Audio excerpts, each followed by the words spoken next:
Bueno, pues bienvenidos otra vez más. Vamos a seguir con la temática sobre el tercer templo de Jerusalén. Esta va a ser la tercera parte y os advierto que puede que haya una cuarta, porque no creo que hoy quepa todo el material que deseo mostraros. Y antes de todo vamos a empezar con las noticias, que algunas son de actualidad, otras quizás no tanto, pero para que veáis qué relación puede llegar a tener todo. Vamos pues con la primera, para hacer un poco de recordativo, algo que ya presentamos en una de las conferencias. Obispos europeos apoyan proyecto de ley sobre descanso dominical en la Unión Europea. Esto se fechaba en el 14 de febrero del 2009, de este año. Y si recordáis, se pedía precisamente salvaguardar el domingo como día de descanso laboral. ¿Y qué pasó con todo esto? Pues que al final se tumbó. Esta iniciativa se presentó para trámite, pero caducó. No se llegó ni a tratar. Por tanto, gracias a Dios, eso se detuvo, no fue a más, pero luego nos vamos a sorprender un poquito con algo que ha acontecido muy recientemente y que muy poco, ¿cómo os diría yo?, ha tenido muy poca importancia o trascendencia a nivel mediático, pero que ha sido realmente impresionante para los que estamos siguiendo la profecía. Vamos a ver esta otra noticia. Y Sarkozy dijo, trabajarás el domingo. Y esto, que es del mes de julio de este año, nos mostraba precisamente cómo Sarkozy pedía la apertura de los comercios en domingo, pero sucedió algo bastante inesperado, y es que gente de su propio partido se puso contra esta normativa que él quería imponer, y al final todo quedó un poco en agua de borrajas, más o menos se quedó igual. Y fijaros ahora, otra noticia relacionada con Sarkozy. Proclama la muerte de la dictadura del mercado y de la impotencia de lo público. Esta noticia, del 23 de octubre del 2008, era cuando se empezaba a gestionar o a formar masivamente la crisis, la famosa crisis en la que aún estamos inmersos.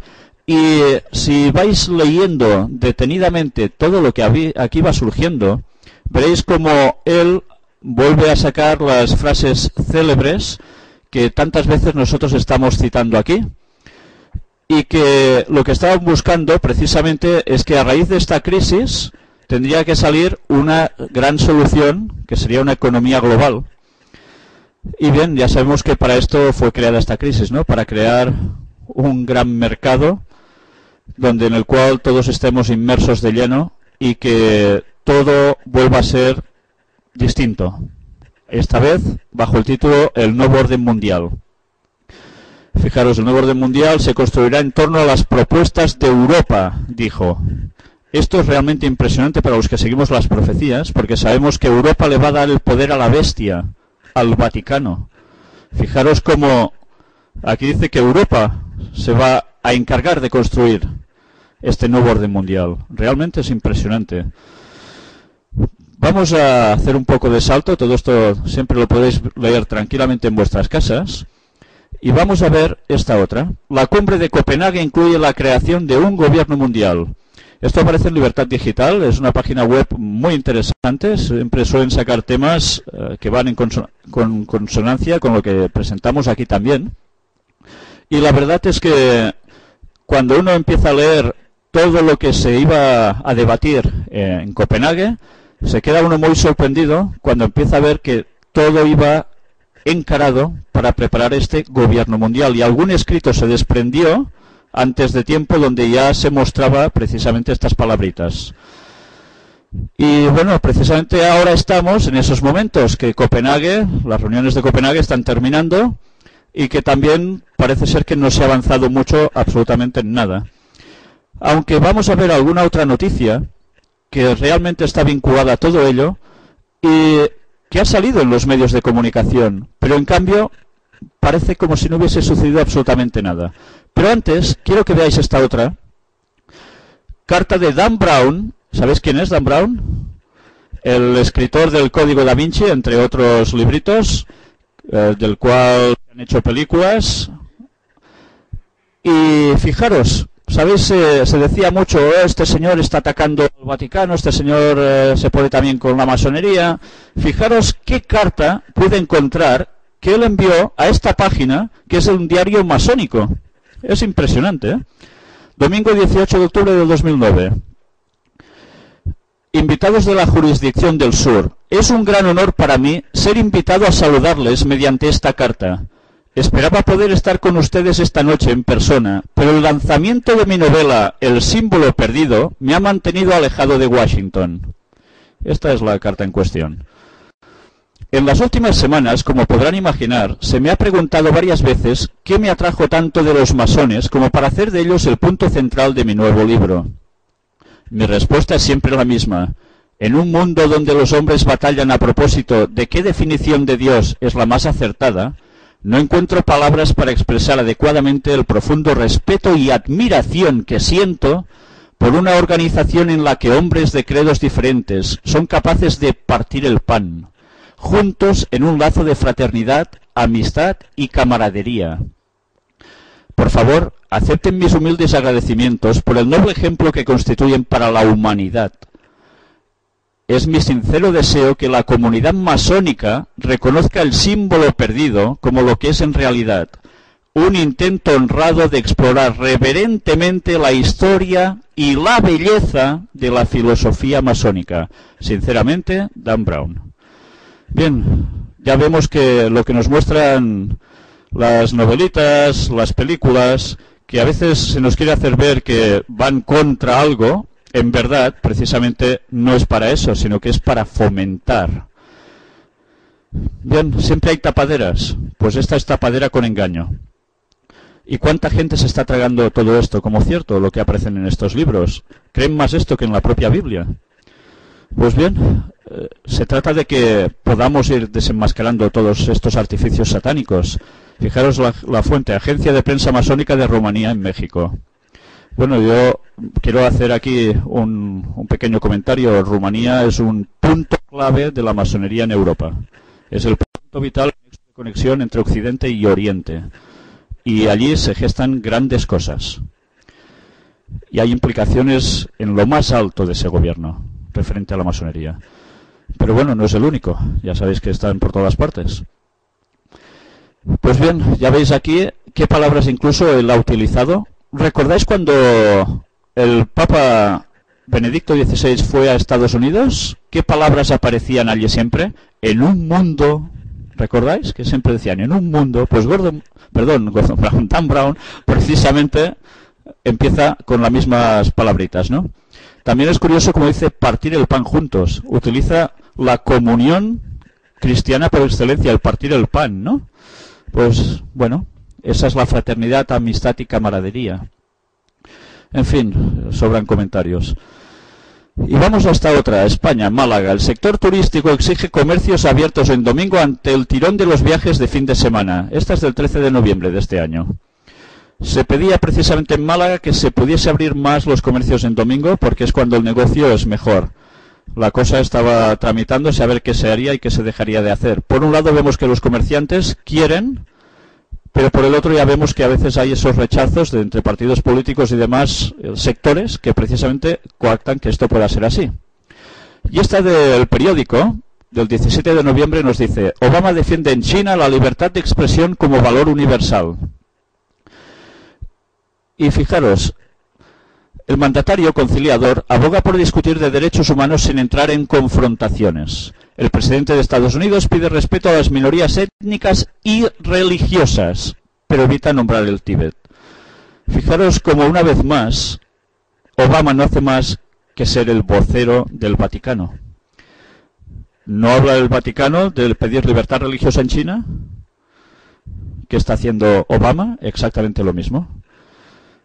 Es lógico. Uno, estamento religioso, otro estamento político al más alto nivel mundial, números uno del poder militar, teóricamente, pues hablando el mismo lenguaje. ¿Por qué será? Por cierto, me hubiese gustado pasaros un vídeo que no he tenido tiempo de recoger, donde precisamente se veía a George Soros, que ya sabéis que es otro gran vocero del Vaticano, donde hablaba de que era necesario entrar China en el nuevo orden mundial. Bien, cuando las cosas veis que van tan ligadas, por algo es. Y ahora sí que vamos a la noticia que creo que es para poner los pelos de punta a cualquier persona que siga las conferencias y que siga las profecías en general. Tanto hemos hablado sobre la ley dominical y aquí, tanto hemos demostrado que el sábado es el día de Dios, aunque para muchos aún puede parecer algo un poco incomprensible. Pero fijaros cómo sabemos que precisamente, gracias a la propia Biblia, el domingo era la marca de la bestia, el símbolo de los adoradores de Lucifer, engañados muchas veces sin saberlo ellos. Pero fijaros qué ha pasado en Alemania, y esto es posterior a que esa famosa ley que se quería sacar a través de la Unión Europea fuese hecha, fuese no seguida, no aprobada. Pero fijaros, en Alemania prohíbe abrir tiendas en domingo, 1 de diciembre de este año. El Tribunal Constitucional de Alemania emitió este martes una sentencia por la que prohíbe abrir tiendas en domingo por considerar que va contra la protección de este día como jornada de descanso, después que las iglesias católica y evangélica presentaran una denuncia. En cualquier caso, y a pesar de dar la razón a las iglesias, el tribunal permite que los comercios abran sus puertas los 4 domingos de este Adviento, antes de la festividad de la Navidad, como ya estaba previsto. Les dan, como decimos en catalán, el vistiplau, la conformidad, para que, bueno, como ya estaba pactado abrir, pues abrir ahora hasta diciembre. Pero después la cosa se acaba. Vamos a ver cómo continúa esto. Las tiendas en Alemania no están autorizadas a abrir los negocios el 7º día de la semana. Perdón, ¿el domingo es el 7º día de la semana? Ya pudimos comprobar de sobras que no lo es, que es el primer día de la semana. Pero ya veis, colectivamente esto ha quedado en la mentalidad de todos. Pero algunos estados han incluido excepciones permitiendo la apertura comercial algunos domingos al año.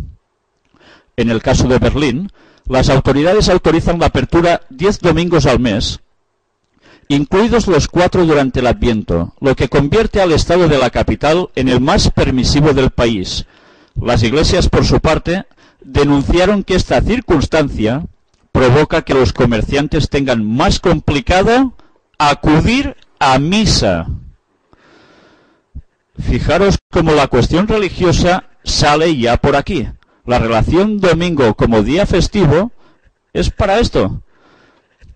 Y nosotros aún íbamos pensando, no, si al final el domingo será fiesta como mucho, pero nada más. Las clavijas se van a apretar. Y cada uno tendrá que ir donde deberá ir por fuerza. La Asociación de Comerciantes Alemana, HD, afirmó que no le ha sorprendido la decisión del tribunal. Podemos vivir con este fallo, agregó un portavoz del colectivo. Van a aceptar. Van a pasar por el aro. Aquí la misma noticia que nos da algún detalle adicional bastante interesante. El tribunal tumba parte de la normativa vigente en Berlín desde 2006 porque no respeta la jornada de recogimiento espiritual. Fijaros, no dice de descansar, de trabajar y se acabó, sino de recogimiento espiritual. ¿Por qué se instauró el domingo como día de reposo? ¿Por qué lo adoptó la Iglesia Católica al principio de sus tiempos? Como un recogimiento espiritual, para suplantar el sábado, el sábado. Pues, ya veis, más de 1500 años después, vuelve a salir el mismo tema y del mismo modo. Ya sabemos lo que va a terminar sucediendo, ¿eh? Esto ya no son bromas. Aquí había algún trozo que era interesante remarcar. La Constitución alemana, en el párrafo del medio, dice, incluye en su texto el llamado artículo eclesiástico 139, redactado durante la República de Weimar, en el que se establece que los domingos son fundamentalmente jornadas de descanso y de recogimiento espiritual. Los jueces instan a las autoridades de Berlín a que reformen su ley de apertura comercial para adaptarla a la normativa constitucional. Bueno, y fijaros más abajo, la ley berlinesa, aprobada en noviembre de 2006, es la más liberal de Alemania al permitir a las tiendas abrir sus puertas hasta 10 domingos al año, entre ellos los 4 previos a las festividades navideñas. Los jueces del Constitucional, si aceptan la apertura de los comercios 2 domingos o festivos al año por motivos excepcionales, como fiestas empresariales o populares, también recogida en la norma de la capital alemana.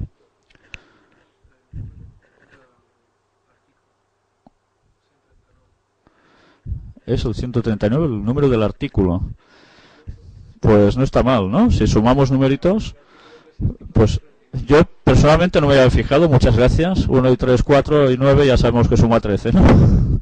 Bueno, será casualidad quizás también. Y en esta era otra parte de la misma noticia, donde también daba algún detalle bastante importante. A ver si os lo encuentro en un momento. En este sentido, el tribunal explicó que la decisión toma en cuenta esta especial protección del derecho al descanso, así como la comprensión de determinados preceptos religiosos, y señala que las excepciones a esta regla de protección dominical, curioso, dominical, ley dominical, deben sostenerse en razones objetivas más allá del mero interés económico de los vendedores y del interés de los consumidores en comprar. Fijaros cómo esto va ya claramente en una dirección religiosa total. Preceptos religiosos. El domingo como precepto religioso. Y esto decretado como ley. Vemos como la ley civil va a apoyar a la religión establecida, tal como marcaban las profecías que iba a suceder. Pues aquí lo tenéis. Y no importará el interés económico, ¿eh? No importará. Pase lo que pase, esto se aplicará. Si no supiéramos quién está detrás de todo esto, ¿verdad? Aquí, de hecho, ya lo manifiesta Iglesia Católica y evangélicos juntos. A estos señores se les llama ecumenismo. Pues tendríamos que tener mucho cuidado en no participar de nada de todo esto. De nada. Porque haciendo esto no damos más pie que otra cosa a que esto se vaya efectuando. O decimos la verdad y nos posicionamos, o transigimos. No hay vuelta de hoja. Y bien, otra noticia que no es para menos. Rusia y Vaticano establecen relaciones diplomáticas completas. 4 de diciembre de este año, este mismo mes. El Vaticano y Rusia decidieron establecer relaciones diplomáticas completas y elevar sus representantes a rango de embajador y nuncio apostólico. Se anunció este jueves al término de la audiencia en el Vaticano del Papa Benedicto XVI con el presidente Dmitry Medvedev.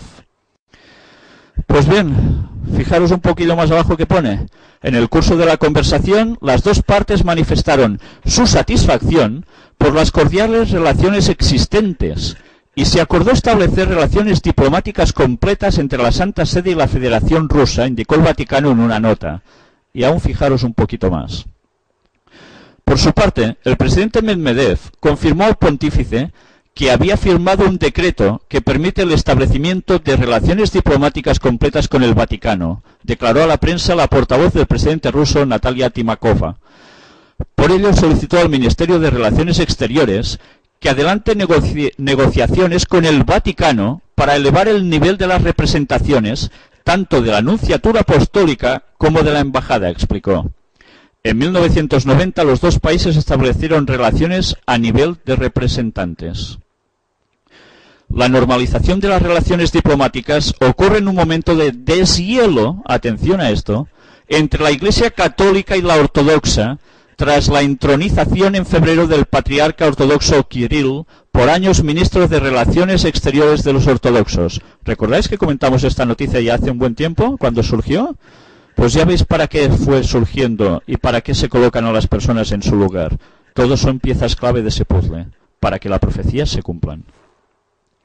Durante la audiencia, el presidente ruso le regaló al Papa una caja con la imagen de la Catedral de Rusia, destruida por los bolcheviques y reconstruida tras la caída de Unión Soviética, y 2 volúmenes de la Enciclopedia Ortodoxa. Casi nada. Su predecesor, Vladimir Putin, donó en el 2007 los primeros volúmenes. No puedo leer todo eso, comentó el Papa. Lo ayudaremos, respondió Medvedev.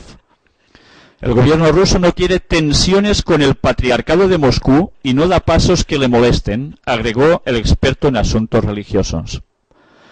después de años de tensión debido a las acusaciones del fallecido patriarca ruso Alexis II contra la política proselitista de los católicos en Rusia, no se excluye un encuentro histórico entre Benedicto XVI y el patriarca Kirill. ¿No suena ecumenismo otra vez más? Deseamos preparar ese encuentro, declaró recientemente el jefe diplomático de la Iglesia Ortodoxa rusa, el obispo Larión. Pues bien, ya veis quién desea preparar el encuentro, quién se acerca a quién también, ¿eh? No solo el Vaticano a ellos, los otros también a ellos. Y ahora ya vamos a la noticia centrada de Copenhague y algo que trascendió a la opinión pública, pero que parece que como si no pasase absolutamente nada. En Ecología, un blog que aparece en internet, dice: ¿está el servicio secreto ruso detrás del robo de los correos electrónicos de la Universidad de East Anglia? ¿Qué sucedió? ¿Lo sabéis? Bueno, pues noticia del 7 de diciembre. Fijaros lo que aquí nos narra. ¿Podría estar el FSB, el Servicio Secreto de Rusia, detrás de la filtración a Internet de los correos electrónicos robados a los científicos de la Universidad de East Anglia? Es que esto es impresionante. Fijaros, según leo el diario The Independent, algunas voces en el panel intergubernamental para el cambio climático, IPCC, que ya sabéis de a qué rollo están puestos, señalan esta posibilidad. De acuerdo con un miembro del IPCC, el robo de los correos electrónicos de Phil Jones no ha sido un trabajo de aficionados, sino una operación muy sofisticada y políticamente motivada. Los correos electrónicos filtrados fueron publicados en primer lugar en un servidor ubicado en la ciudad siberiana de Tomsk, en Tom City, una empresa de seguridad en Internet.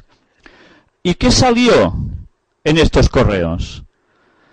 Pues lo que salió, bueno, ahora lo iremos viendo. Jean-Pascual Van Ippersel, vicepresidente del IPCC, sostiene que en Rusia es muy común que a los hackers se les pague por sus servicios.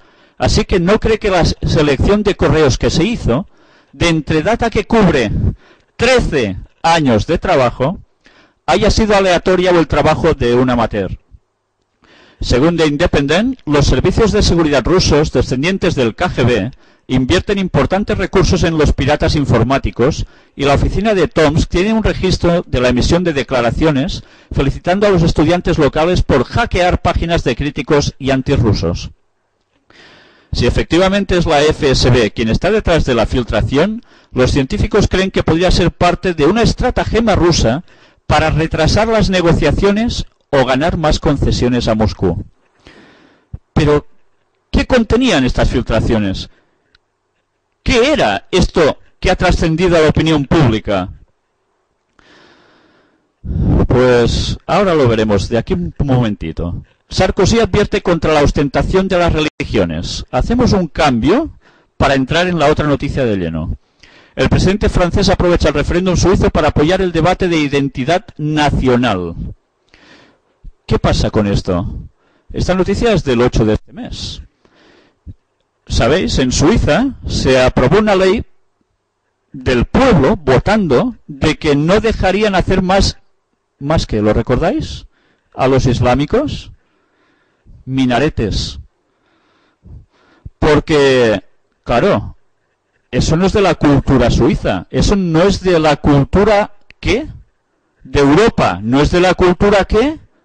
Cristiana, y no es de la cultura, ¿qué? Católica. ¿Eso es así? ¿Me lo estoy inventando? Vamos a ver cómo precisamente Sarkozy, por reacción, como en Francia tienen 6 millones de árabes, empieza a intentar que haya un buen diálogo y no se líe una tangana importante en ese país. Pues fijaros como a través de estas noticias empieza a hablar en Le Monde, asegura que todo creyente cristiano, judío o musulmán debe guardarse de toda ostentación y de toda provocación y practicar su culto con una humilde discreción que testimonia no la tibieza de sus convicciones, sino el respeto a quien no piensa como él. Y si vamos leyendo, nos daremos cuenta de que El presidente francés añade que los pueblos europeos son acogedores, pero que exigen a su vez que ni su modo de vida ni su manera de pensar sea desnaturalizado. Y anota que la globalización estimula, por otra parte, una necesidad mayor de aferrarse a las propias raíces. ¿Cuáles son las raíces de Europa? Y a esa necesidad de pertenencia se puede responder con la tribu o con la nación, con comunidades diferenciadas o con la república.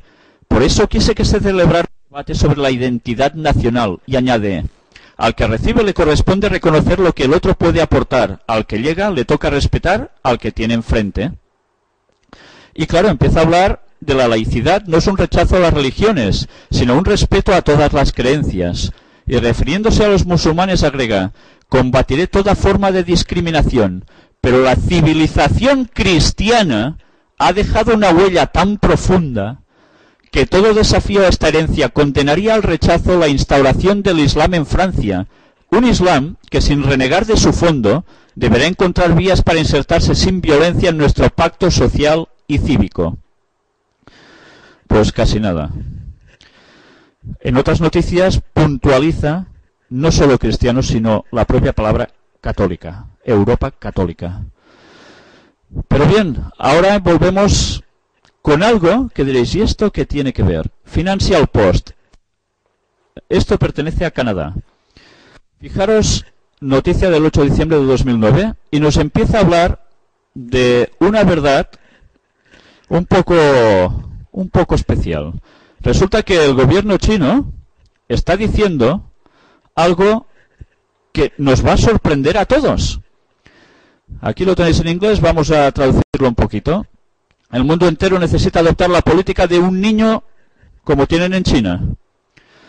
Pues, ¿qué dicen con esto? Que precisamente al reducir la tasa de natalidad se ayuda a que el problema del cambio climático vaya a mejor, que no empeore.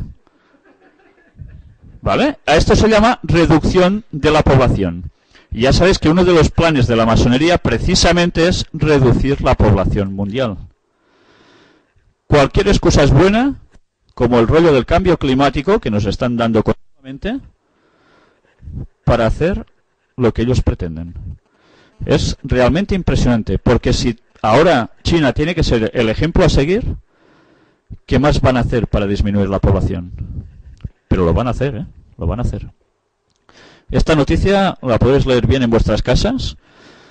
Sarkozy pide tolerancia, es lo que os decía antes, en la polémica de los minaretes, y aquí es donde sí que ya cita civilización católica. Pues bien, es lo que hay. Ya sabemos para quién trabaja también, ¿no? China dice que el control poblacional ayuda a controlar el cambio climático. Impresionante. No sé si es para tener vergüenza o empezar a llorar. No lo sé. Y aquí os muestro la página de la que he de deciros que sigo siendo un fan y un seguidor total de Trinity. La página de Trinity a Tierra, que encontráis todos en Internet, y donde trata temas realmente interesantes. Más de una vez os he hablado ya de su página.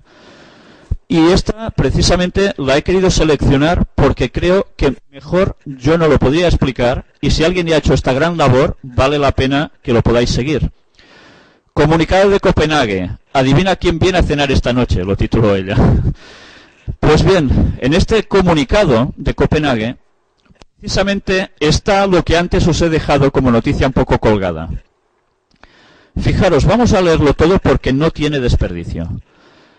Después de publicar el correo del llamado ClimateGate y que poco a poco saliera a la luz todo su contenido, supimos que el CRU, el Centro para la Investigación del Cambio Climático en la Universidad de East Anglia, que ha estado durante años falseando y manipulando los datos científicos, estos son los emails que aparecieron, la manipulación de estos datos para hacernos creer que el cambio climático es lo que está pasando por culpa del hombre.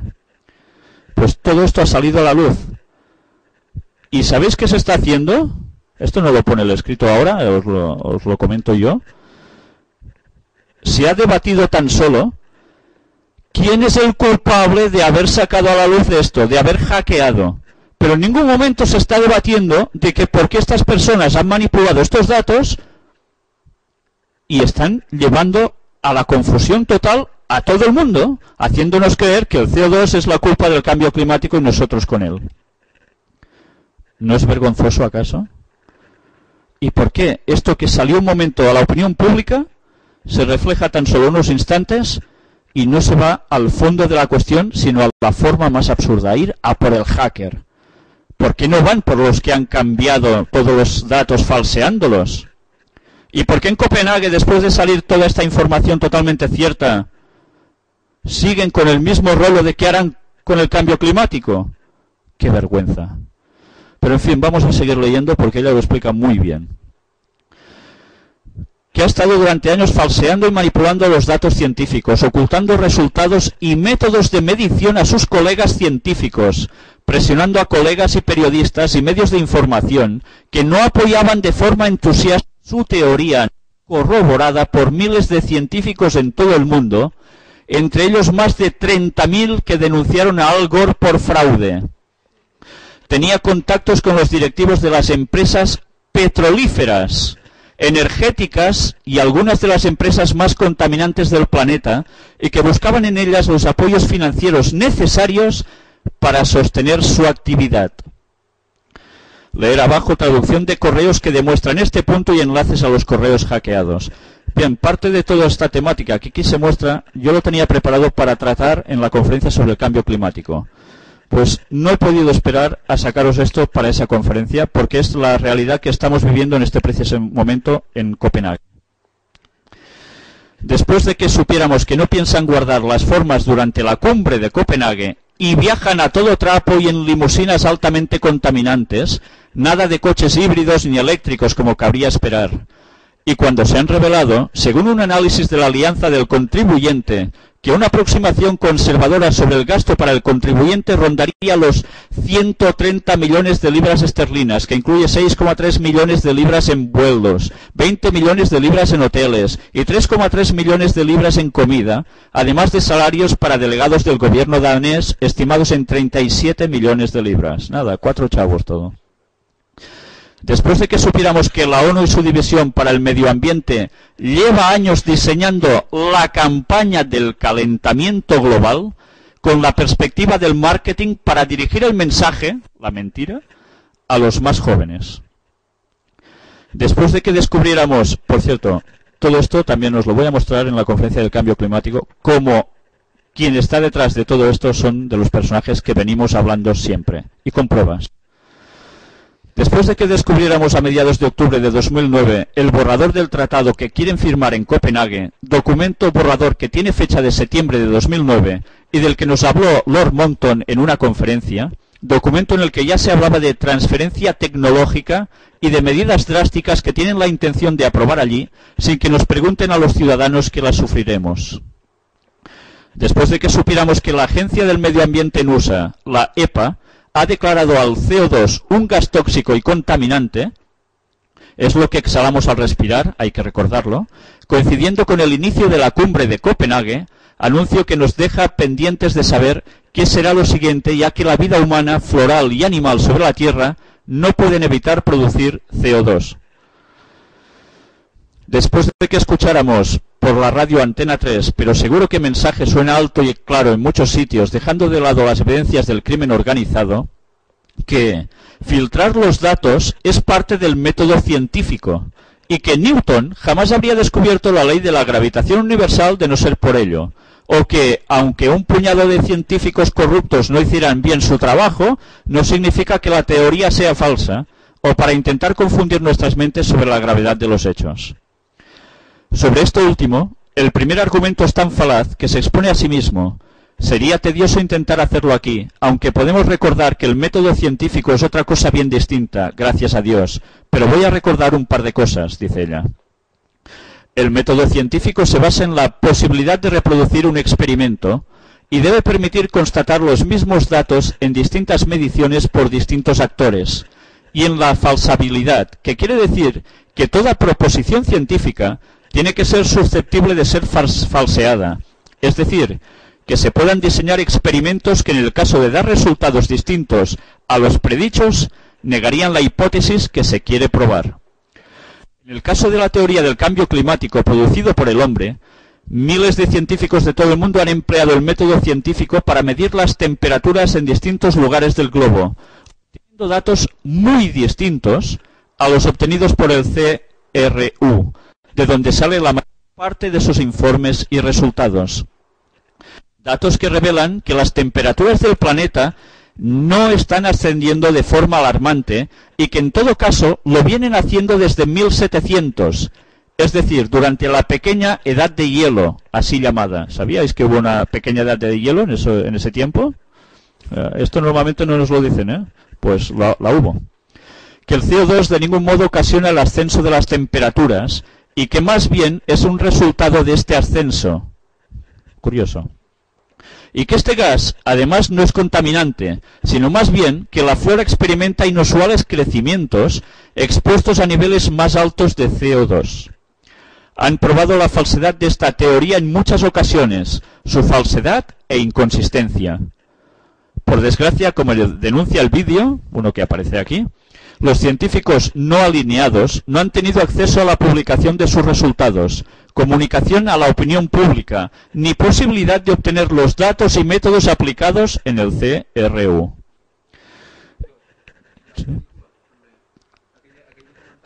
Sí, hay un documental. Sí. Sí, y en este documental que tú citas, que aparece precisamente como el CO2 es un resultado, también se da el dato de que se acusa a las personas que están proclamando esto, yendo contra ellos, contra este estamento también montado, de que trabajan para las petroleras. Pues si Trinity trabaja para una petrolera, yo también debo trabajar para una petrolera. Pero bueno, que si alguien me conoce, lo sabe de sobras que eso es para morirse de risa. Pero en fin, este es el vídeo que podéis encontrar en su página, vale la pena verlo. Y aquí, fijaros, la gráfica muestra que las temperaturas actuales no han llegado a los niveles de 1998 y su tendencia no es ascendente en absoluto. Otra muestra de la evolución de las temperaturas desde 2003. Un chiste por en medio. Sobre esto último, la posibilidad de contrastar y cotejar datos, hay que decir que el asunto es tan grave como que los correos mencionados muestran con claridad meridiana que los responsables del CRU e implicados en esta estafa comunicaron claramente su intención de destruir los datos antes que permitir que fueran revisados por científicos independientes no adscritos al CRU que los solicitaban constantemente. En fin. La cosa va siguiendo. Podéis mirarlo en vuestras casas. Aquí lo tenéis todo. Pero os recomiendo que entréis en su página, vale la pena porque continuamente va sacando los temas de actualidad en los cuales tampoco se nos dice en los medios de comunicación o se expresa solo esas verdades a medias. Aquí tenéis unas transcripciones de esos emails que fueron hackeados, que han salido a la luz pública y que son algo más que vergonzosos. Pero bien, todo esto en vuestras casas lo podéis parar en imagen y leer tranquilamente. Y ahora, ya vamos a lo nuestro, que ya tocaba. Esta conferencia al tercer templo no se va a terminar nunca. Pero es que la actualidad, como siempre, nos va desbordando. Y hemos de estar al tanto de las cosas, porque si no, nos están dando gato por liebre continuamente y nos están llevando al círculo que ellos quieren para que saltemos a través de ese aro. Pues bien, vamos precisamente al gran engaño, el gran engaño, y a esta tercera parte de la profecía del tercer templo de Jerusalén. Y nos quedamos precisamente aquí, discurso completo de Barack Obama, en el Cairo, el 4 de junio de 2009. Es un discurso impresionante. Me tendré que saltar cosas, porque lo podéis leer en vuestras casas, tendremos que ir un poco al grano. A pesar de todo, quiero deciros que él allí muestra precisamente el lado bonito de la unión entre un mundo occidental, por decirlo de algún modo, y un mundo oriental, un mundo cristiano y un mundo islámico, musulmán, Y bueno, utiliza frases como las que aparecen en el billete de dólar, e pluribus unum, muchos uno, pero también utiliza otras que ya conocéis de sobra, paz y seguridad. Y fijaros que lo hace en el contexto, como tantas veces, sobre la cuestión del Próximo Oriente. En esta nueva era, lo mismo, en este nuevo orden mundial, en otras palabras, sería lo mismo. Y así, continuamente, va dejando unas perlas, una detrás de otra en su discurso, que por cierto es bastante extenso, pero ya os lo digo, una vez más, que podéis leeros en vuestra casa, pero fijaros como una vez más, el vocero del Papa, el brazo fuerte, el brazo armado, dice: alrededor del mundo el pueblo judío fue perseguido durante siglos y el antisemitismo en Europa culminó en un holocausto sin precedente. Fijaros cómo vuelve a implicar a Israel en la temática. Y el antisemitismo, ¿por qué? Ya estamos viendo a través de estos temas del tercer templo el por qué está saliendo tanto el que no se puede decir nada que parezca ir contra los judíos, aunque en verdad no siempre sea ir contra judíos, pero que no se diga nada que pueda parecer esto porque se tildará de antisemitismo. Y vuelve a citar las dos palabritas unidas por la conjunción y paz y seguridad. Paz y seguridad. No es la misma, es que lo está repitiendo, ¿eh? Y ya veis que siempre cabe recordar el texto de que, y cuando digan paz y seguridad, entonces caerá destrucción repentina sobre ellos y no escaparán, nos decía Primera de Tesalonicenses 5:20. Y fijaros, cuando judíos y cristianos y musulmanes puedan tener en Jerusalén un hogar seguro y perdurable. Recordamos la famosa frase de un texto bíblico que dice, hablando del templo de Jerusalén, ¿será llamada casa de oración para todos los pueblos?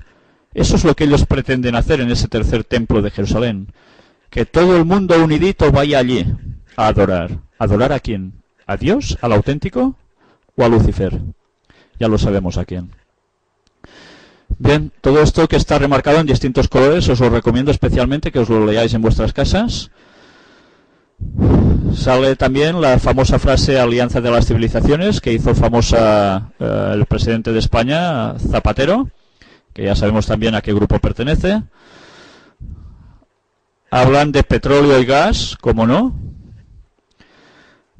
Y en fin, ya veis, y es que me estoy ya cansando de darle al dedito para cambiar la imagen, pero es que este fue todo su discurso.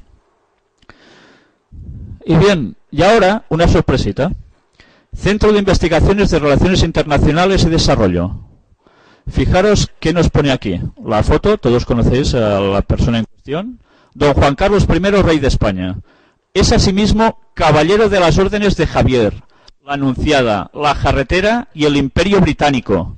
Gran maestre de las órdenes del Toisón de Oro, Carlos III, Isabel la Católica, damas nobles de María Luisa y Alfonso X el Sabio, y gran maestre también de las órdenes militares de Montesa, Alcántara, Calatrava y Santiago.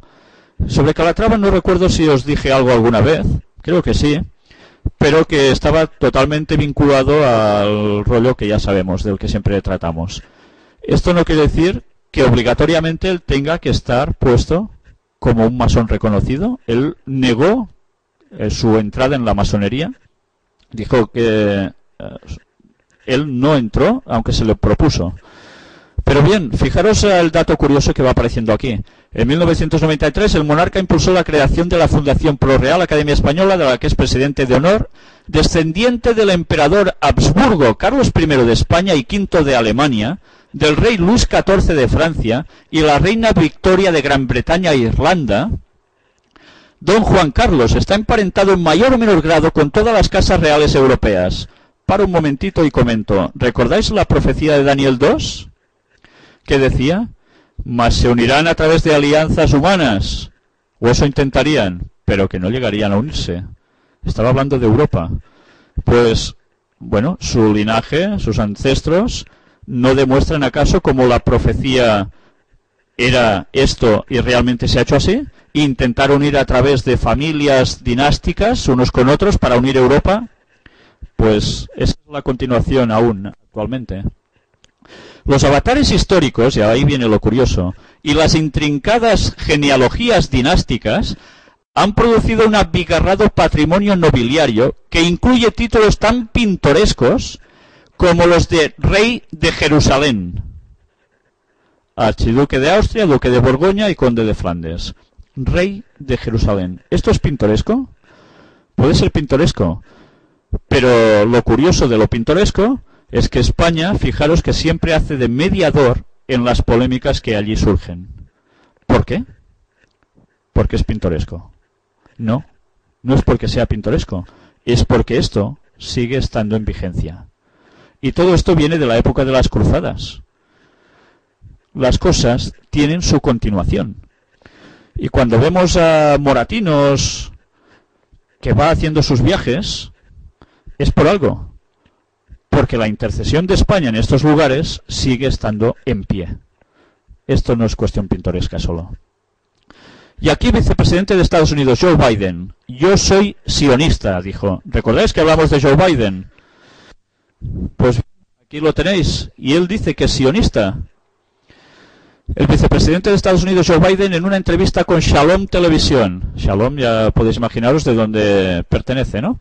Recordemos que sionismo y judaísmo son cosas bien distintas. Y eso es más cierto que cierto. Y como dice bien Biden, para ser sionista no hace falta ser judío. Así que, en fin, creo que eso lo dice todo. Sobre el sionismo, la resolución 3379 de la Asamblea General de la ONU, aprobada en noviembre de 1975 por 72 votos a favor, 35 en contra y abstenciones, equiparó al sionismo con el racismo en general y con el apartheid sudafricano en particular, y llamó a su eliminación. Casi nada, ¿eh? Pues bien, ya sabemos quién está apoyando el sionismo. El Jerusalén y el mundo de Israel sea realmente algo impresionante y eje central de todo el planeta. Esto es el sionismo, del cual venimos denunciando qué poderes estaban detrás de él, y precisamente no muy divinos. Pues bueno, Joe Biden se afilia a eso. Y ahora vamos a ver el Papa que abrazó a Israel. ¿Y cómo lo abrazó? Pues bueno, yendo allí. Aquella imagen dio la vuelta al mundo, emocionó a millones de personas, sorprendió a otras muchas y entreabrió una puerta que parecía cerrada, la del reencuentro de los seguidores del Nazareno con sus hermanos mayores del Arca de la Alianza. Bueno, aquí se da por supuesto de que los seguidores del Nazareno es el Vaticano. Bueno, yo lo dudo, pero en fin, si ellos lo dicen. Con sus hermanos mayores del Arca de la Alianza, evidencia a los judíos. Pues algo parecía que no podía ser una puerta trancada. Eso fue un inicio de un reencuentro.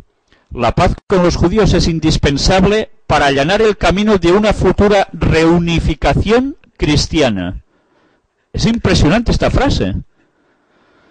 Ya veis, si tiene que haber una reunificación cristiana, ¿qué es necesario que haya? Es posible que así sea, aunque el mea culpa boitiliano también puede interpretarse como la clave de un gran diseño estratégico para el futuro de la Iglesia. Pidiendo perdón al pueblo de Abraham, Juan Pablo II quiso reconectar culturalmente el catolicismo con la tradición judía, y al dar ese paso subió un peldaño más en el fatigoso camino que conduce a una posible y aún lejana reunificación del cristianismo. ¿Posible? Lo va a ser. ¿Lejana? Lo dudo. Pero bueno, están en ello, ¿eh? El 66% de la población palestina aquí está a favor de un alto el fuego con Israel. El Vaticano pide a Israel que en la construcción del muro deje del lado israelí instituciones cristianas, en especial en Jerusalén. Yo no sé si estáis viendo lo que pone aquí bien. ¿Sabéis? Se denunció, ellos denunciaron, que el pueblo de Israel, el Estado de Israel, estaba levantando un muro de separación con los palestinos, ¿verdad? No está bien. clamaron al cielo contra eso. Pero fijaros lo que nos dice aquí. Pues, pero bien, ya que lo hacéis, dejad las instituciones cristianas, en especial, del sector, en Jerusalén. Ya que se hace, pues aprovechemos y guardemos lo nuestro bien. El periódico israelí Mariz publicaba ayer una noticia según la cual el Vaticano pidió a Israel que anexe instituciones cristianas más allá de la línea verde y las deje de esta forma del lado israelí del muro de separación, especialmente en Jerusalén. Impresionante, ¿eh? No lo hagáis, no lo hagáis, pero bueno, ya que lo hacéis, lo nuestro que esté protegido por vosotros. Bueno, si este es un doble lenguaje, claro, es evidente. Pero no se puede ir haciendo una cosa o diciendo una cosa y haciendo otra. El Papa pide, ¿qué va a pedir? Pues ecumenismo. Y vamos a ver de qué hablaba aquí. El rabino de Roma destaca su contribución a la mejora de las relaciones entre la Iglesia y el judaísmo. Ya veis cómo se va trabajando todo. También le ha enviado un conmovedor telegrama el rabino jefe de Roma, Riccardo Di Segni, en el que señala que su pontificado será recordado por la decisiva contribución a la mejora de las relaciones entre la Iglesia Católica y el judaísmo, y le desea muchos años de buena salud, fuerza, sabiduría e inspiración. Y estaba hablando de Juan Pablo II. Él fue el que estaba trabajando con gran fuerza para que todo esto empezara a rehacerse. Y aquí tenemos al Papa y Colin Powell. Ya sabéis que luego fue sustituido Colin Powell en sus funciones. Y vamos a ver qué nos pone aquí. El pontífice recibió ayer a Colin Powell y al embajador israelí ante la Santa Sede. La ocasión para pronunciarse sobre la situación en Oriente Medio la propició un encuentro de 30 minutos de duración con el secretario de Estado norteamericano Colin Powell, el primero que tiene lugar entre el pontífice y un representante, etcétera, etcétera. Paz y seguridad es lo que la Santa Sede augura, no solo para Israel y Oriente Medio, sino para toda la comunidad internacional. Pero fijaros cómo siempre va apareciendo paz y seguridad, ¿en qué contexto? Oriente Medio. ¿Qué zona? Israel. Curioso, ¿eh? Ya vemos que algo va a pasar allí. Es evidente. Nuestro deseo común de trabajar juntos para construir un mundo de paz y seguridad, no solo en Israel y Oriente Medio, sino en todos los lugares del mundo y para todos sus pueblos. Estas eran sus palabras. Lo dijo Juan Pablo II al embajador israelí. Pues bien, casi nada. Comisión para las Relaciones Religiosas con el Judaísmo. Y ahora vamos a ver un degoteo de cosas que son interesantes. Congregación para la Educación Católica, Comisión para las Relaciones Religiosas con el Judaísmo. Tienen una comisión especial para esto. Declaración conjunta sobre los estudios judíos en la Pontificia Universidad Gregoriana. ¿Y de qué hablan? De la declaración Nostra Aetate. ¿Cuál era la declaración Nostra Aetate?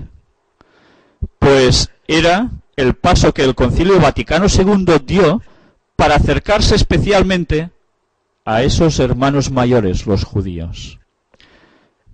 Esa fue la razón del Concilio Vaticano II, ecumenismo, pero no solo para católicos y protestantes, sino para ir con los judíos, unidos. Todo esto lo podéis leer en casa, es interesante.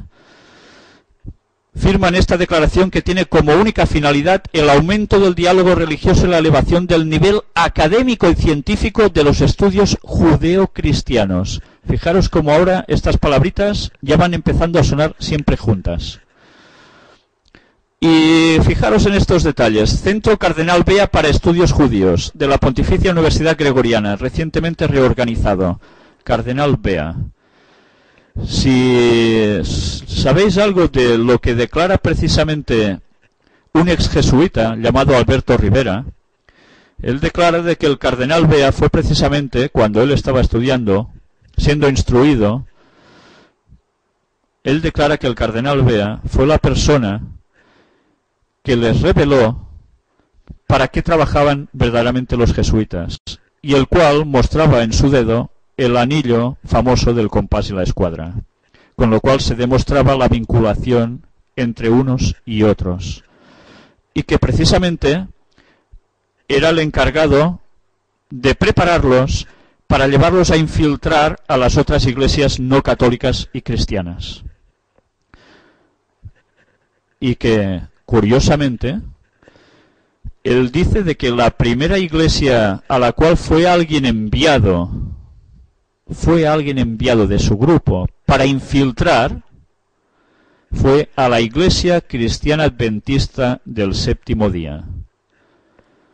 Esto quiere decir que en esta denominación hace muchos años que hay infiltrados. Y por eso hay que estar atentos, porque evidentemente dentro están, y no uno ni dos. Y por eso hay que vigilar hacia dónde se quiere llevar a esta denominación que tantas verdades bíblicas ostenta. Hay que vigilar mucho y saber en qué creemos, porque de lo contrario nos van a poner un gol por la escuadra y nosotros aún estaremos mirando no sé dónde.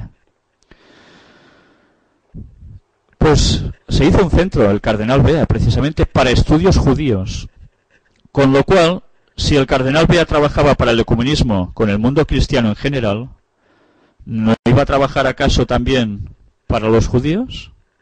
¿Para unificar? Es evidente. Y ahora hablamos de la Hebrew University de Jerusalén y el Philip and Muriel Barman Center for Jewish Studies. ¿Qué tiene que ver esto con lo que os estoy diciendo? Quedaros con Universidad Hebrea de Jerusalén, porque va a aparecer de aquí a un ratito otra vez, espero en la conferencia de hoy. Trabajan conjuntamente una universidad judía en Jerusalén con precisamente el Centro Cardenal Bea. Vamos a ver para qué, pues ya los podéis imaginar. Hay que unir, y esto se está trabajando a todos los niveles. Y bueno, Israel, secretos nucleares. Israel libera a Mordejai Vanunu tras 18 años de cárcel por revelar secretos nucleares. ¿Por qué Israel está tan bien equipado militarmente? ¿A qué creéis que se debe? ¿Porque sí? ¿O esperan algo en concreto? Las profecías en el Antiguo Testamento hablan de hechos que van a ser realmente impresionantes. Pero curiosamente, no sé si recordáis que hay una carta que citamos al principio de las conferencias sobre 3 guerras mundiales. La tercera, ¿recordáis dónde era? ¿O tienen previsto hacerla? ¿Y con quiénes? ¿Qué sujetos? Pues bien, este armamento quizás no se va a quedar quieto siempre. Y ahora vamos a tratar el tema de la mezquita de Al-Aqsa. Un grupo extremista judío planeó dinamitar la mezquita de Al-Aqsa, símbolo del Islam. Claro, es que no se quedan cortos. Si quieren levantar el tercer templo de Jerusalén en el sitio donde hay la mezquita, pues algo sobra allí. ¿Y qué sobra? Evidentemente la mezquita. Pues esto no ha sido el primer caso. Esto es una noticia del 2003. Pero es que esto se ha repetido en varias ocasiones. Y antes de que lo lleven a cabo, siempre incluso los propios servicios secretos israelíes han terminado cogiendo a estas personas e interviniendo para que esto no se produjera. Porque si pasa eso, ya os imagináis qué sucederá después. Grupos terroristas judíos planean un ataque en Jerusalén contra Cúpula de la Roca. Y tenían preparado, bueno, algo tremendo. Y ahora, todo esto lo podéis ver en vuestras casas con tiempo, porque vale la pena, son detalles interesantes. Sharon quiere restringir el rezo en la explanada de las mezquitas por un derrumbe. Esto era una noticia del 2004. Y esta zona siempre es clave en las cosas que suceden allí. ¿Por qué? Vamos a parar ahora un momentito y lo vamos a ver. Pues después de este pequeño intervalo, que los de casa no se han dado cuenta, pero nosotros sí, que nos ha ido muy bien, salvo algún problema técnico para variar, como siempre, por cierto, os lo comento ya para que lo sepan la gente que lo ve desde sus hogares en el Quinto Pino, desde donde yo estoy, que no hay conferencia donde no nos pase una desgracia antes de poder hacer la conferencia. Pero bien, son las cosas que pasan. Y bien, vamos a seguir con la temática, y precisamente lo que se temía en esta situación era que si va mucha gente a la explanada de las mezquitas haya un derrumbe, porque se cree que la zona ya está bastante, un poco, ¿cómo os diría yo?, delicada, y puede haber derribos. Pero fijaros ahora en esto, una noticia del 2005. Republicano ayudará a construir el nuevo templo de Jehová en Jerusalén. Al Jazeera, el network de los terroristas, pone aquí, reporta con pesar que un republicano ayudará con la construcción del nuevo templo judío en Jerusalén. Y es alguien que dice de que tiene suficiente dinero como para poder ayudar a que todo esto se haga. Jerusalén es la base del Estado judío. Era imposible que Hirsch compiló un libro sin el pensamiento en Jerusalén. Los judíos habían permanecido al exterior por 2000 años y entonces vuelto a esa ciudad después de la publicación. Fijaros que está escrito traducido por ordenador. Por tanto, leéroslo en casa detenidamente a ver si vais descifrando, que eso va a ser más fácil que leerlo ahora aquí todo seguido. Y vamos a ver ahora, sacada de Terra, las facciones palestinas acuerdan prolongar la tregua si Israel cesa sus ataques y libera a los presos. ¿De qué viene todo esto? Ya sabéis que siempre hay continuamente polémicas en esa zona. ¿Y qué pasaba? Pues bueno, lo de siempre. Hay situaciones de confrontación, precisamente siempre ubicadas en esa zona. Y esto es un degoteo continuo de noticias donde todo el mundo está atento a lo que pasa allí, porque los comentarios siempre son que precisamente esa zona es el ombligo del mundo. Es la zona clave donde se puede destapar un gran conflicto realmente grave. Fijaros, nueva oleada de violencia.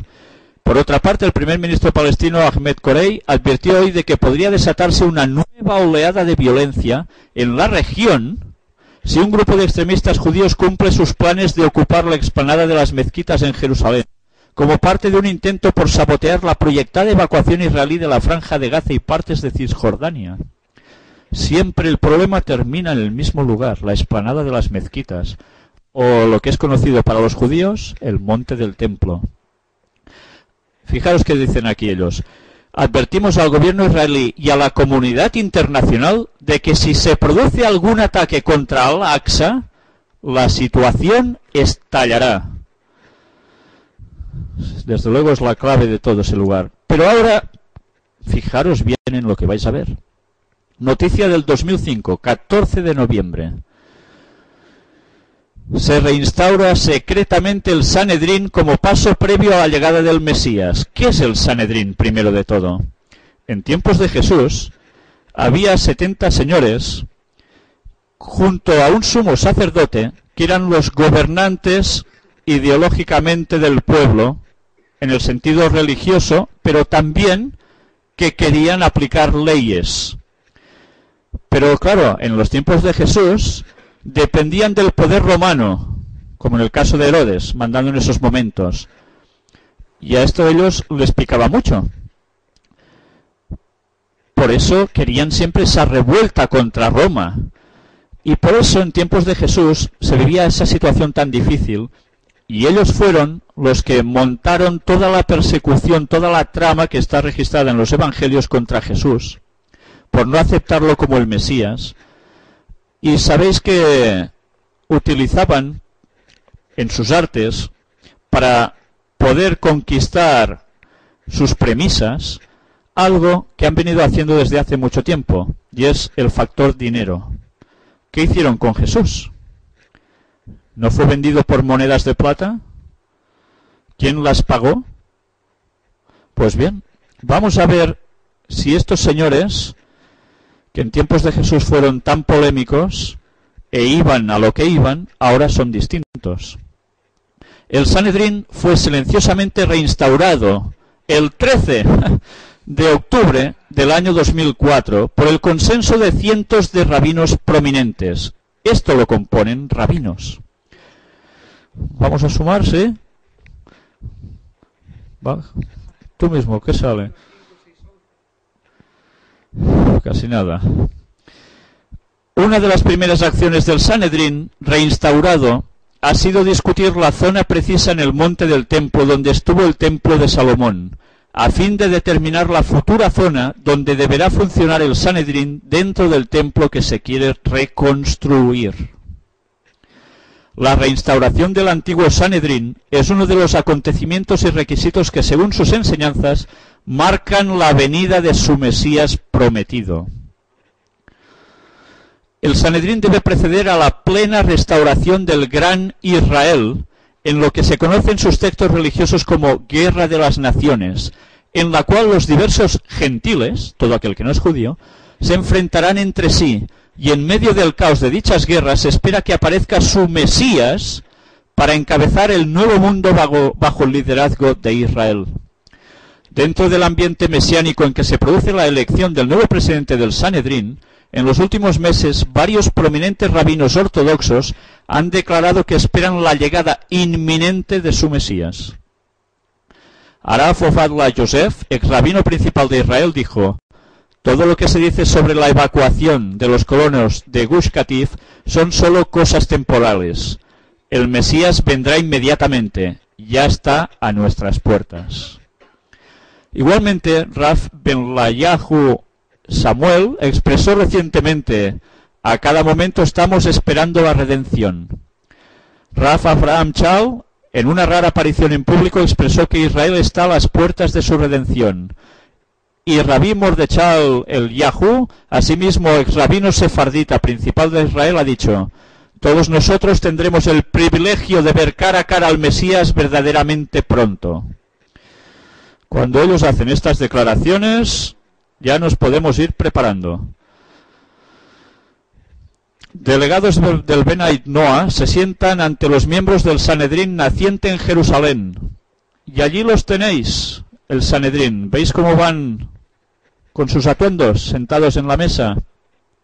Pero delegados de Benait Noah, ¿qué es esto? Noah es Noé.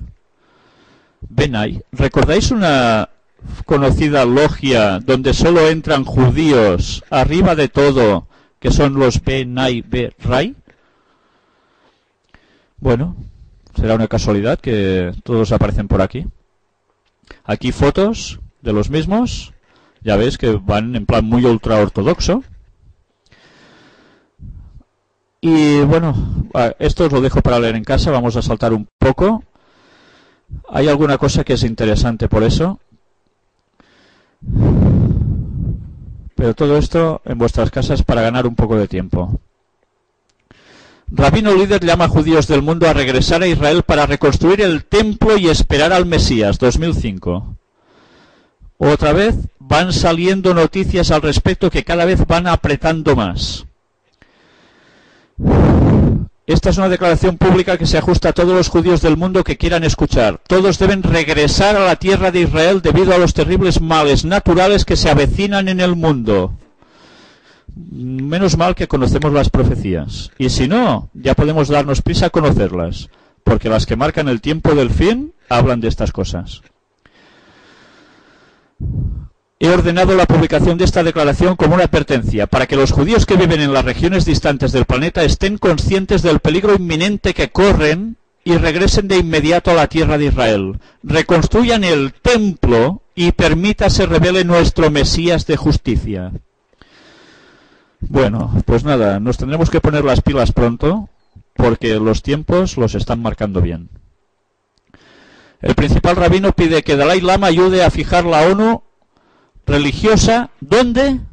En Jerusalén. Hasta el Dalai Lama, que ya sabemos que está puesto en el mismo ajo, para decirlo de un modo más claro ya, y se le pide por parte de un rabino que ayuden a fijar la ONU religiosa en Jerusalén. Es que esto está viéndose como realmente lo que pretenden es hacer Jerusalén casa de oración para todos los pueblos, más específicamente el monte de Sión, más específicamente el templo. La Unión Europea criticó el plan de Israel para dividir Jerusalén. La Unión Europea criticó hoy el plan unilateral de Israel para dividir Jerusalén, que consiste en ceder a los palestinos casi todas las urbanizaciones árabes de la ciudad y quedarse con las áreas judías y los santos lugares. El plan ya había sido rechazado por los palestinos. Fijaros que una vez más todo se centra allí, la polémica en esa zona. El primer ministro israelí en el año 2007 da permiso para construir una sinagoga cerca de la mezquita de Al-Aqsa. Pues fijaros, precisamente a 40 metros. Y claro, ya os podéis imaginar la reacción del mundo musulmán. Por supuesto no se pusieron a reír precisamente. Con lo cual, ellos dicen que lo que pretendían, que es, pues, ir llegando al lugar donde se deben establecer ese templo y cercando cada vez más toda la zona en sus inmediaciones.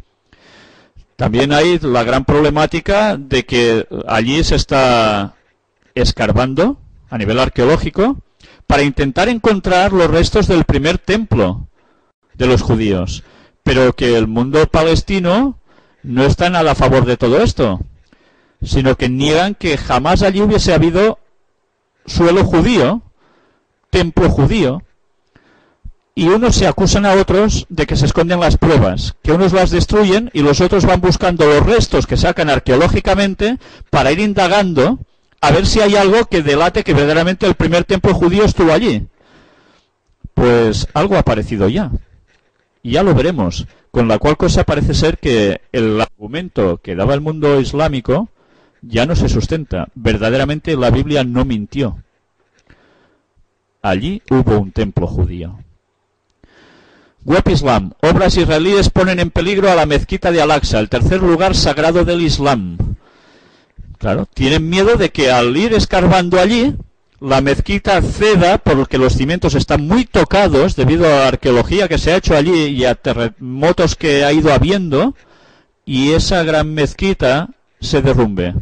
Con lo cual, ya nada impediría que los judíos levantaran lo que pretenden hacer. Pérez pide a Olmert detener construcción en Monte del Templo, 8 de febrero de 2007. Fijaros cómo la polémica iba seguida todo el rato, porque saben que si esto se empezaba a hacer, podía haber grandes problemas. 2007 también, un grupo de rabinos extremistas judíos quiere retomar los sacrificios animales en el Monte del Templo. ¿Y qué hicieron? Pues llegaron hasta allí, quisieron... Fijaros, ahora este grupo, llamado Sanedrín, cuerpo religioso supremo durante la época antigua restablecido, ha decidido comprar varias ovejas, y tratar de encontrar una que sea perfecta para el ritual del sacrificio con vistas a reanudar la práctica en el Monte del Templo.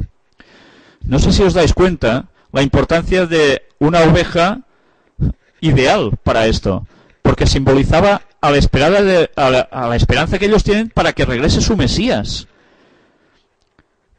Curioso, qué triste, ¿eh? Por no reconocer que Jesucristo era el Mesías, quieren volver a lo mismo de antes.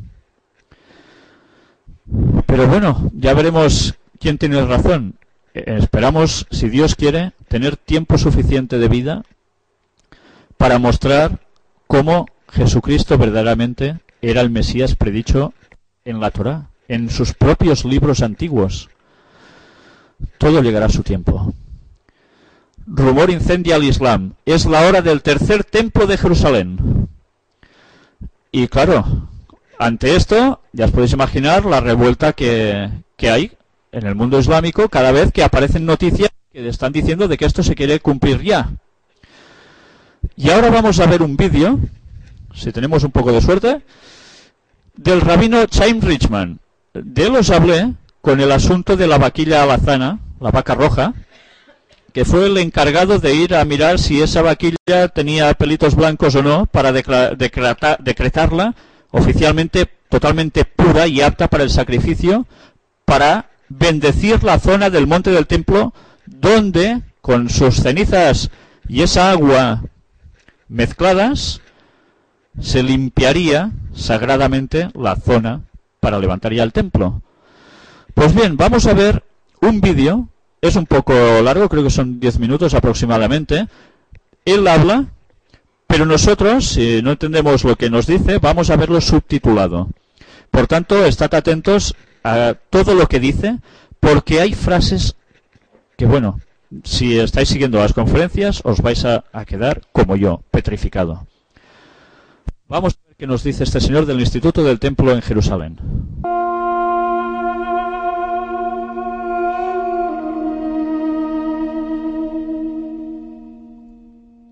The Temple Mount is perhaps the most contested piece of real estate in the world. The Temple Institute, a non-profit organization, is dedicated to raising public awareness than the rebuilding of the Third Temple. Rabbi Chaim Richman talks to InfoLive TV.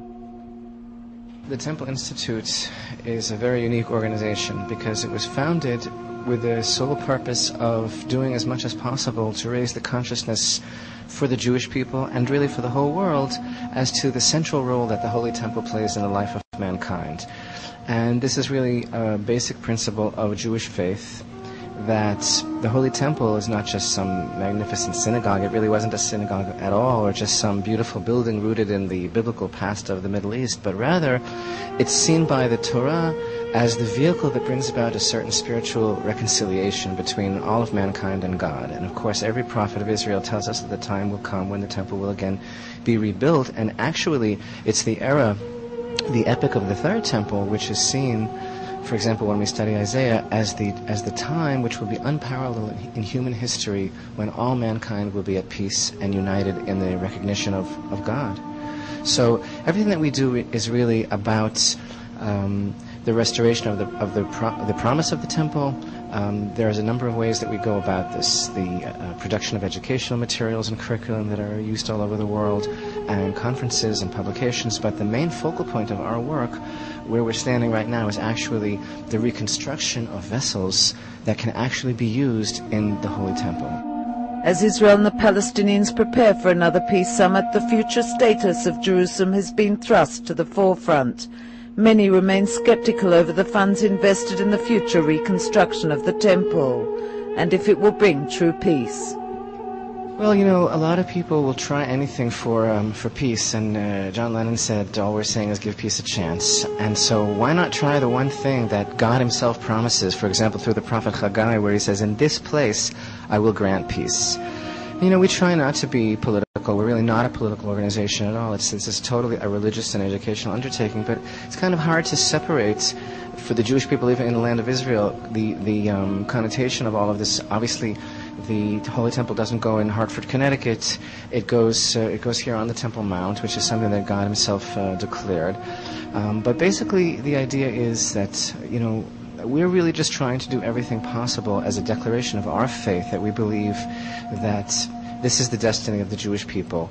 And you know, Rabbi Shlomo Carlebach of blessed memory used to say something very beautiful. When confronted with this question, you know, we look at the geopolitical reality today, and it's the very last thing in the world that anyone expects is that there be some sort of situation wherein the Jewish people could rebuild the Holy Temple. He used to say, you know what, if we're the people that we're really supposed to be, the Muslims would come to us and say, could you please build the Holy Temple on this mountain and bring the divine presence back into the world? Because the Jewish people are instructed in the Torah to be a light to the nations. What does that mean? You know, we're called a kingdom of priests and a holy people, the chosen people. Now, not everyone is comfortable with that appellation. I woke up one morning and there it was. I didn't fill out a form. It doesn't mean that we're the best pediatricians and Wall Street brokers and film producers. We happen to be that also, but that might be a coincidence. But what it really means is that God has chosen the Jewish people to be the vehicle throughout the saga of human history, wherein he proclaims to the whole world that he exists. And you know what? When you look at a Jew in the world today, there's no other explanation for the fact that we're here except that there's a God in the world. And really, the Holy Temple is not an ethnocentric thing. It's not only for the Jewish people. When the Holy Temple stood, Isaiah says, my house shall be called a house of prayer for all people. And the whole world streamed there to engage in this direct relationship with God. And this is what we're promised when the Holy Temple is built, that it will once again become the focal point of the spiritual energy of mankind. Years of research are invested into studying the various artifacts, musical instruments, vessels and robes worn, the metals, precious gems and cloth used. Once complete, craftsmen and artisans set about executing them accordingly. Things that we are working on here and that are displayed or that have been seen by people from all over the world are not merely replicas or copies or models, but they're actually real, so they can actually be used in the Holy Temple. In other words, they are made according to the exact requirements of Jewish law, so that they, to use the phrase, are actually kosher and can actually be functional in the Holy Temple. And that is really what catapults this project into an exercise in not only faith but action as well. Here we have one of the most magnificent vessels of the Holy Temple. It's the table of the showbread that sits in the sanctuary itself, in the holy area of the Holy Temple. The Bible describes to us in the book of Exodus that there's a golden table on which are placed 12 loaves of specially baked bread, which represent the 12 tribes of Israel. And these breads, called the showbread, are to be displayed before the Shekhinah, the divine presence in the Holy Temple, at all times. This is a lyre as opposed to a harp. The lyre has 10 strings, and this actually is the instrument which in Jewish tradition is associated with King David. And in fact, there is a teaching in the Talmud that King David had a lyre suspended above his bed, and that at midnight a north wind blew on it of its own accord and woke him up, and in those wee hours he did his own private meditation with God and wrote the book of Psalms. So this is actually the lyre of King David. One of the best examples of the complex research involved in every item is when it comes to the garments of the high priest. Here the Bible uses words referring to the colors of the weavings, the blue and the crimson and the scarlet. We know that these come from certain plants and certain animals, and there's a great deal of mystery regarding what these colors are. When it comes to the breastplate of the high priest, one of the 8 garments, the breastplate of the high priest, which is considered one of the 8 garments of the high priest. The 12 stones of the breastplate of the high priest, of course, which are representative of the 12 tribes of Israel. These stones took the scholars and rabbis of the Temple Institute over a decade to reach a final conclusive identification of what the stones are. Recently, a delegation of ministers from Papua visited the institution and contributed $10,000, gold bars and precious gems. Richmond says people from many countries and all walks of life identify and support the cause. This is definitely a phenomena that we have seen over the years, which really makes perfect sense, because the Holy Temple is like a magnet that attracts people from all over the world. As we mentioned earlier, the verse in Isaiah, "My house shall be called a house of prayer for all people." We have many people from all over the world that are extremely supportive and interested in the concept of the Holy Temple, and I think on a level of prophetic fulfillment, this is a very, very beautiful thing. We have people from all walks of life, from all over the world, who feel so motivated to do something to identify with the Jewish people and with the God of Israel. Really over 35 countries from all over the world, from as far away as India, and now, as you mentioned, Papua, many people throughout North America, all over Europe, many people from Qatar, which is kind of a surprise, as you can imagine, have come forward.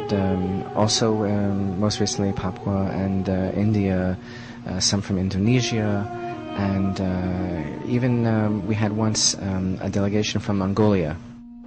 Whatever the outcome of peace negotiations, Jerusalem will always remain the heart and soul of the Jewish people. And as Richmond says, one nation, really walking together as one people, around one heart. The eyes of the world are really on the developments in Jerusalem. Jerusalem, the very word, is like a symphony to the ear for all people who really feel connected to the Bible. It's mentioned over 700 times in the Bible, and it's always synonymous with everything really that's good and right in the world.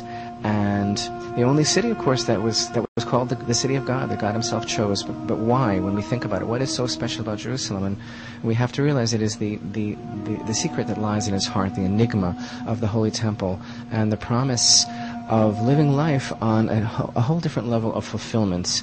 And that's really what the concept of the temple is all about.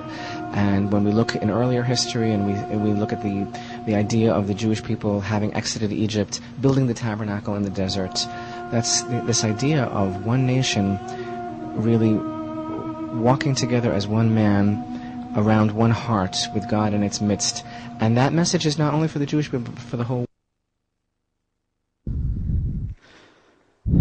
Bien, no sé si habéis visto frases que realmente eran para quedarse impresionados. Fijaros que ha utilizado palabras como centro espiritual. Estas palabras van más allá de lo que podemos interpretar al leer la Biblia, sino que son palabras más cabalísticas. Son palabras que no precisamente se ciernen o se basan en las Escrituras, sino precisamente en el mundo más extraño y ajeno al verdadero sentido de la palabra de Dios. No sé si habéis notado también que comenta que los judíos son los dueños de Wall Street y de Hollywood, pero que, bueno, es una curiosidad o una casualidad, viene a decir, ¿no? Bueno, pues sí, podemos afirmar que no son casualidades y que verdaderamente son cracks en todo, o en muchas cosas, por supuesto, y por algo será. Y no sé si habéis visto continuamente ese reclamo a pedir que Jerusalén sea el lugar donde todas las naciones se puedan reunir a adorar, y que incluso hasta el pueblo árabe musulmán tendrá que pedirles que levanten el templo. Es curioso, ¿eh?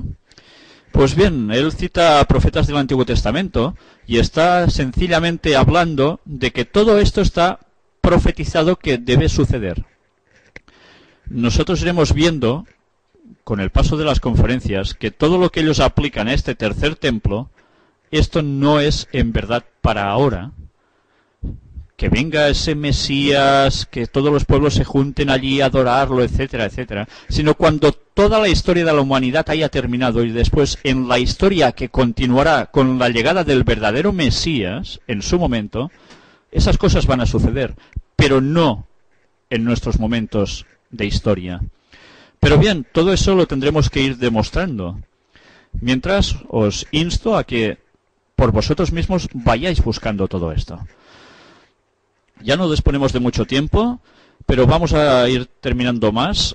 Veo que, por supuesto, tendremos que seguir con una cuarta parte donde vamos a ver interpretaciones proféticas de los propios católicos al respecto, que son realmente impresionantes. Y veréis cómo ese círculo se va cerrando, con todos los elementos al detalle. Un grupo judío intenta sacrificar el Cordero de Pascua en el monte del Templo de Jerusalén. Y aquí da datos adicionales que en el otro sitio no aparecían. Radicales judíos preparaban 2 grandes atentados contra la explanada de las mezquitas. Y eso va sucediéndose. Y como ya creo que comenté una vez, bueno, hay películas también al respecto. Por algo es que van surgiendo estas películas.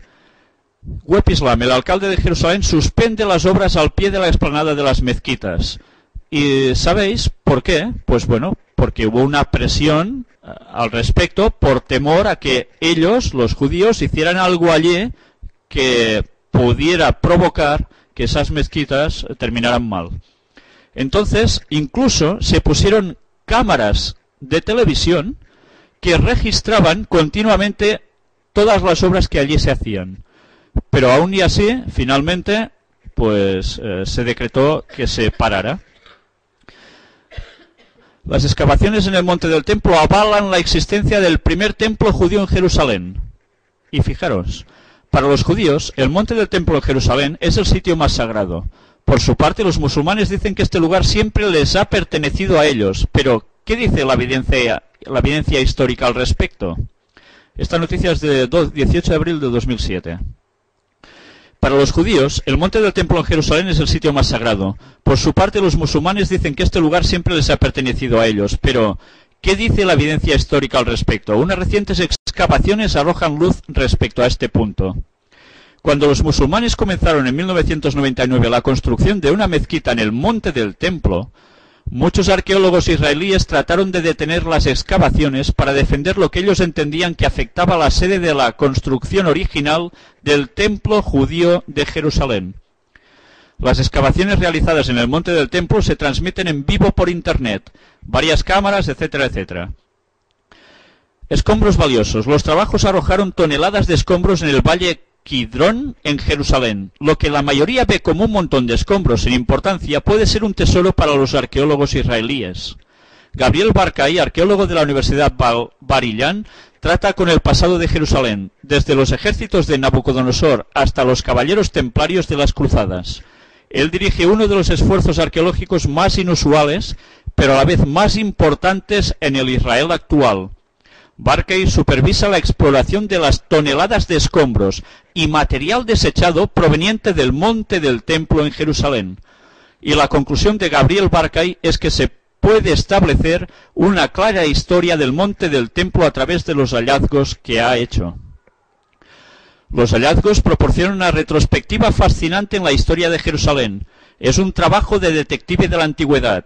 Examinar restos que van desde un pedernal con más de 3000 años de antigüedad a un objeto cristiano de una época posterior a la vida de Jesús. El hallazgo más significativo por ser datado es una bula, un pedazo de arcilla usado para sellar documentos. Sobre él que hay caracteres hebreos. Este descubrimiento sirve para saltar la brecha temporal existente entre la actualidad y el monte del templo de hace 2600 años, es decir, la época del primer templo judío. Es la primera vez que se logra etiquetar un material hebreo que se corresponda con el período y asentamiento del primer templo de Jerusalén, demostrando así la presencia y existencia judía en aquel lugar y momento de la historia.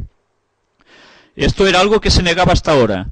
Por ejemplo, durante las negociaciones de paz en Camp David en el año 2000, Yasser Arafat le dijo al presidente estadounidense Bill Clinton que nunca hubo un templo judío en el monte del templo.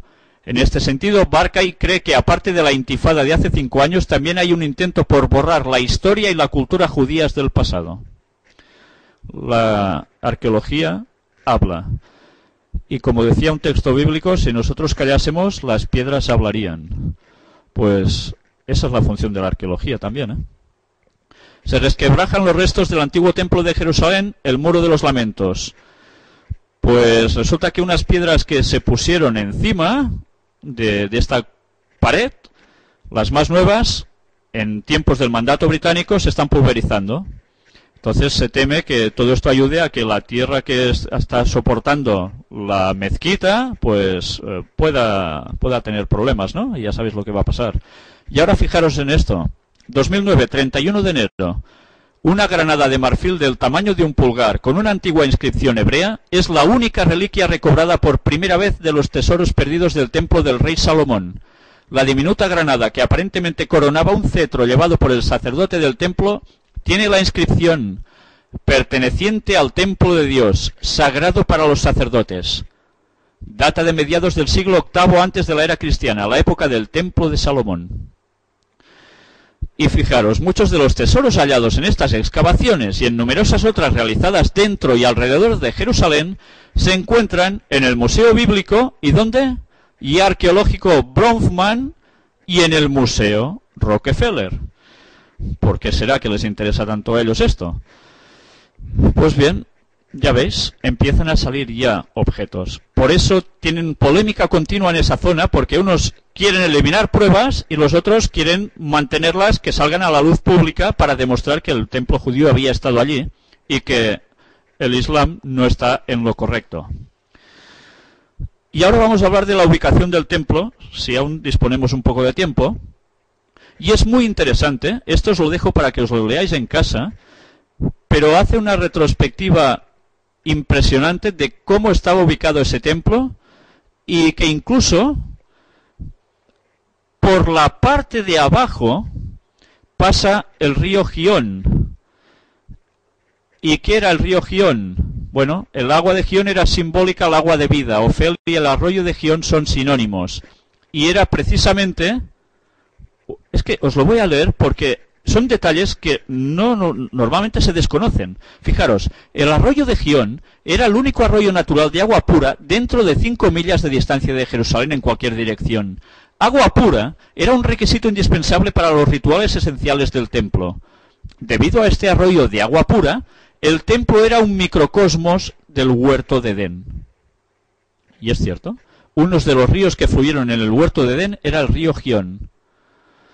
El arroyo de Gión estaba casi un cuarto de una milla al sur de la cúpula de la roca que existe hoy. No existen cuevas o arroyos en la vecindad de la cúpula de la roca de hoy. Esta información es crucial en determinando el lugar correcto del monte del templo. Y nos empieza a hablar precisamente sobre Josefo, ese historiador judío, que es casi descartado principalmente por los propios judíos, porque luego se pasó al bando romano, al menos así se comenta, y se lo deja de lado pues porque estaba como colaboracionista, ¿no? Acusado de eso.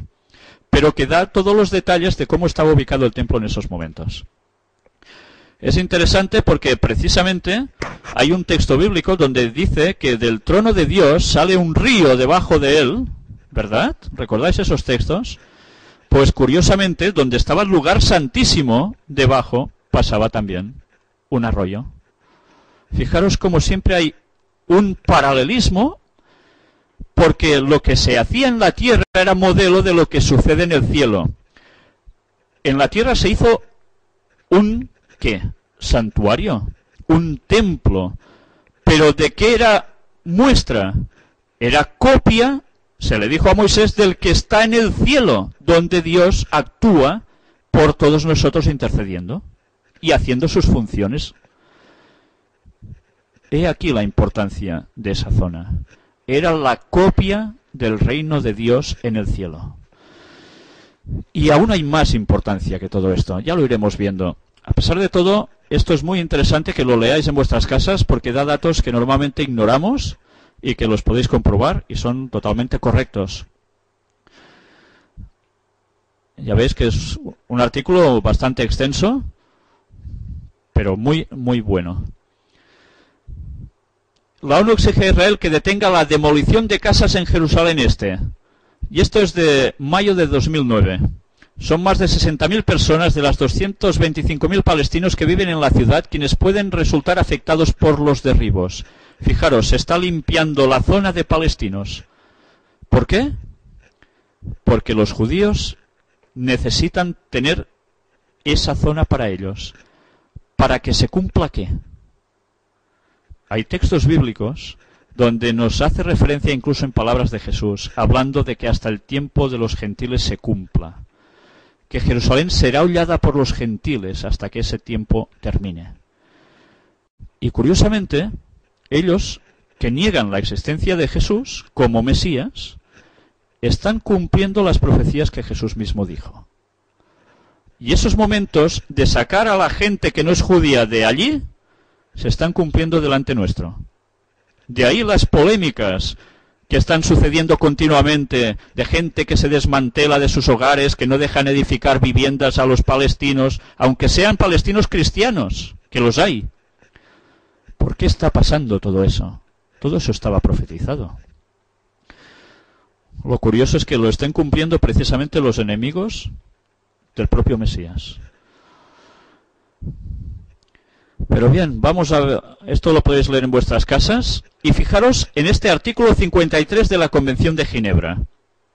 Está prohibido que la potencia ocupante destruya bienes muebles o inmuebles, pertenecientes individual o colectivamente a personas particulares, al Estado o a colectividades públicas, a organizaciones sociales o a cooperativas, excepto en los casos en que tales destrucciones sean absolutamente necesarias a causa de las operaciones bélicas.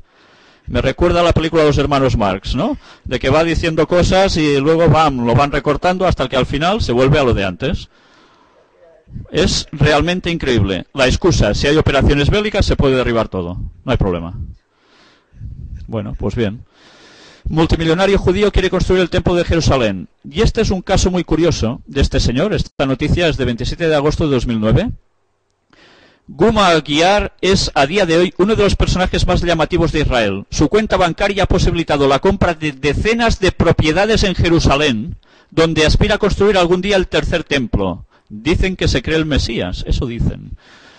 Pero fijaros, lo que él está auspiciando es que con su dinero, esas propiedades que pertenecían a gente no judía ahora pasen en sus manos, con lo cual esa gente se va fuera y ¿quién va a ir a habitar allí? Ya lo podéis adivinar. Aguiar es el actual salvador del Beitar, el equipo de fútbol y símbolo de la ciudad de Jerusalén, y además generoso mecenas de algunas organizaciones judías. Tras comprar numerosas propiedades en Jerusalén de forma discreta, Aguiar ha alcanzado la fama por salvar de la quiebra al Beitar. Este año es el patrocinador y el próximo será el dueño. El chico no es nada modesto. Soy un personaje fascinante, dice él. Tengo más propiedades en Jerusalén que nadie antes en la historia. Siento que debo contribuir a esta comunidad, afirma. Para algunos es un payaso, para otros el rey de Jerusalén. El nuevo jefe del Beitar es hiperactivo y él se considera el hombre más rico de Israel. También le acusan de hacerse pasar por el Mesías, quizás porque Aguiar revela que uno de sus sueños es contribuir para la construcción del tercer templo de Jerusalén. En los últimos 2000 años el pueblo judío soñó y rezó para ello. No hemos venido a Jerusalén para ir de compras. Amo al pueblo de Israel. Aguiar nació en Brasil. Cuando era un niño, sus padres de religión judía se trasladaron a Florida, donde posteriormente abrazaron la fe cristiana evangélica. En la iglesia evangélica nunca me sentí cómodo, cuenta el diario Marif. A los 26 años abandonó Florida para buscar petróleo y gas en Texas. Lo encontró y se hizo multimillonario. Gracias a Dios, explica, antes del hallazgo petrolífero, un fortuito encuentro con un rabino le devolvía sus raíces convirtiéndose al judaísmo. Sea por la influencia de Dios o no, su historia no es nada normal, ya que después de su súbita riqueza, trabajó varios años en las Torres Gemelas de Nueva York. La primera mañana que se ausentó de su oficina, por un viaje urgente a su casa en Florida, fue el 11 de septiembre del 2001, salvándose así del ataque terrorista. ¿Será un milagro?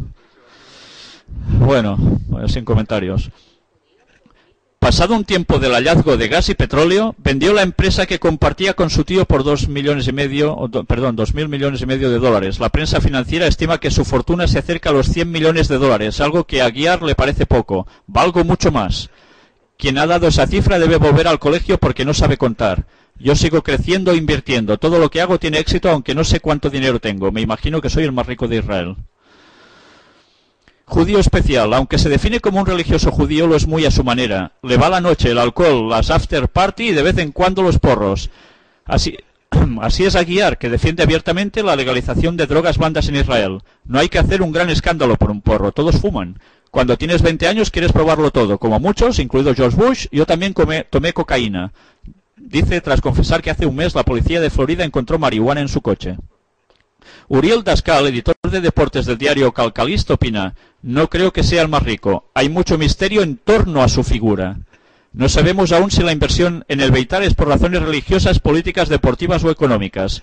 Es muy cómodo presentarse en Jerusalén como hombre religioso, pero por lo que sé no respeta completamente el sábado. Su historia es muy rara.